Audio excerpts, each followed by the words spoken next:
Expecting robust debate regarding the national health insurance.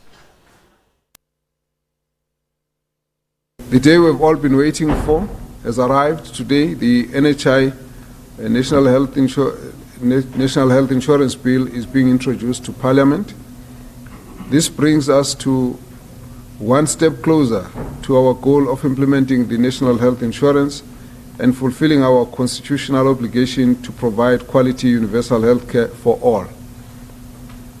The introduction of the bill to Parliament begins the vigorous legislative process where the National Assembly and the National Council of Provinces engage the bill in pursuit of the mandates as set out by our Constitution.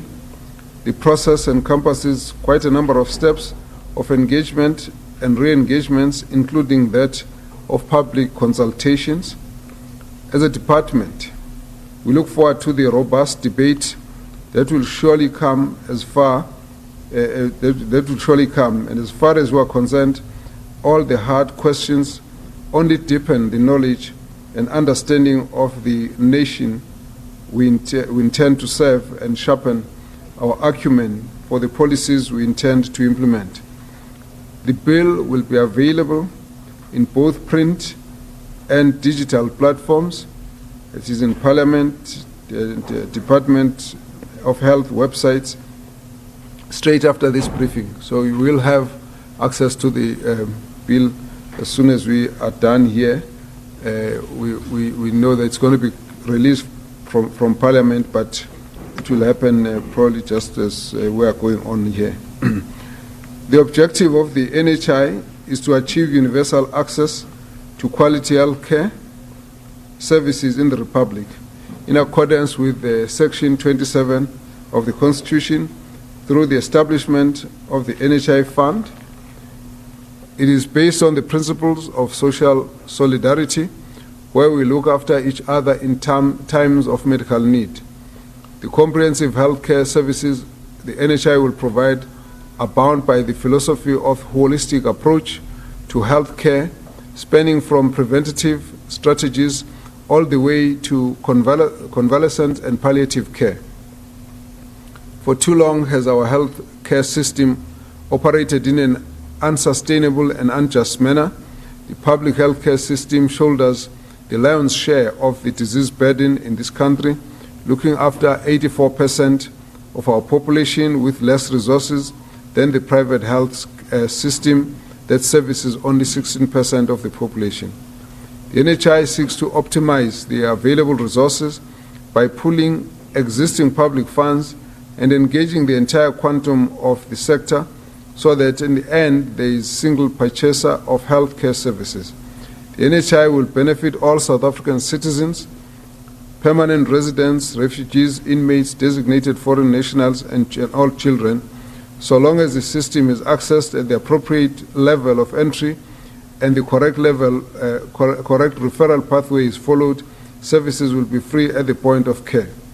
The medical aid industry will have no trouble adapting to the changing environment, as they have successfully done in the past by developing financial products and services that provide complementary cover.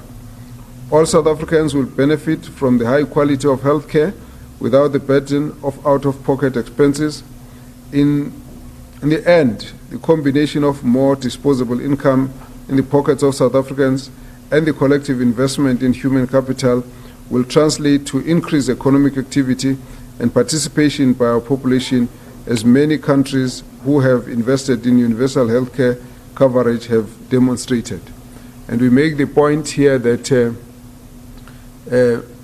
expenditure in health must never be seen as a wasteful expenditure, but it must be seen as an investment into the healthier population and investment in human capital development and economic growth. An enormous amount of research over the decades has informed our implementation policies. The engagement of the bill in Parliament and with civil society will further inform and guide us as the department. You can then all rest assured that we will be attentive and energetic.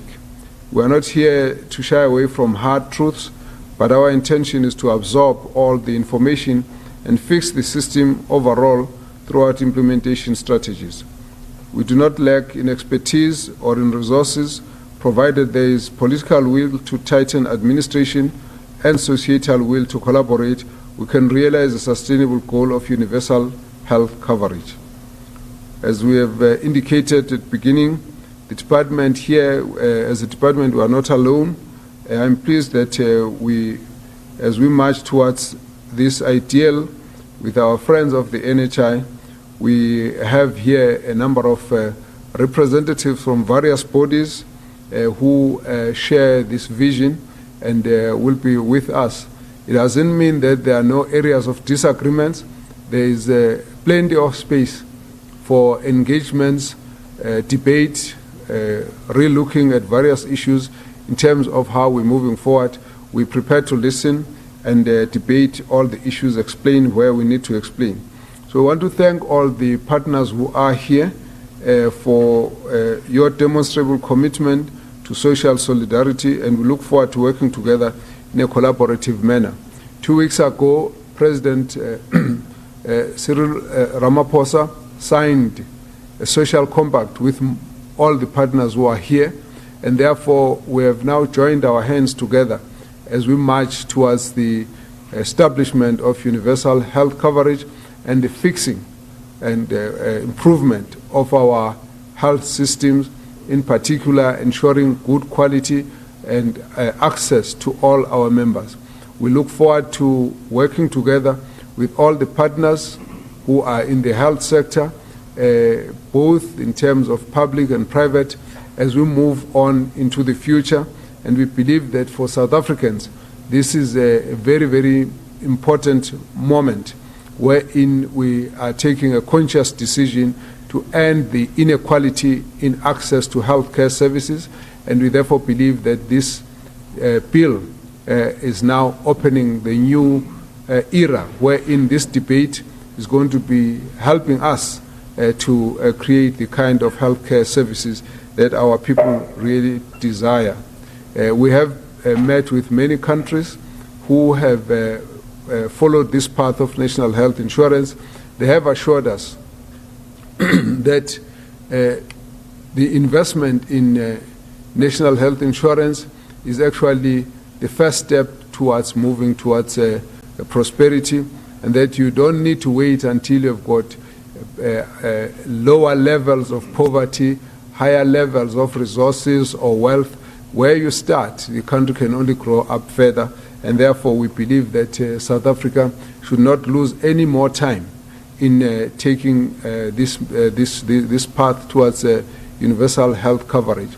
And so, ladies and gentlemen, we are going to be therefore requesting Dr. Anban Pillay to walk you through the content of the bill, what is in the bill. The slides will be made available to you after the presentation. The bill in its print. All right, that was Health Minister Dr. Zweli Mkhize. They're trying to break down what the NHI is all about. We'll have a bit more on that story a little later. I want to take you now to the capital. The North Gauteng High Court is handing down judgment in the matter involving President Cyril Ramaphosa and Public Protector Busisiwe Mkhwebane. These are live visuals. Let's go there. The remedial action of the Public Protector of South Africa, hereinafter referred to as the Public Protector, arising out of the investigation and report into allegations of maladministration and impropriety in the approval of Mr. Ivan Pillay's early retirement with full pension benefits and subsequent retention by the South African Revenue Services, bearing reference number 201920, hereinafter referred to as the report, in that the President has 2.1, in compliance with paragraph 7.1.1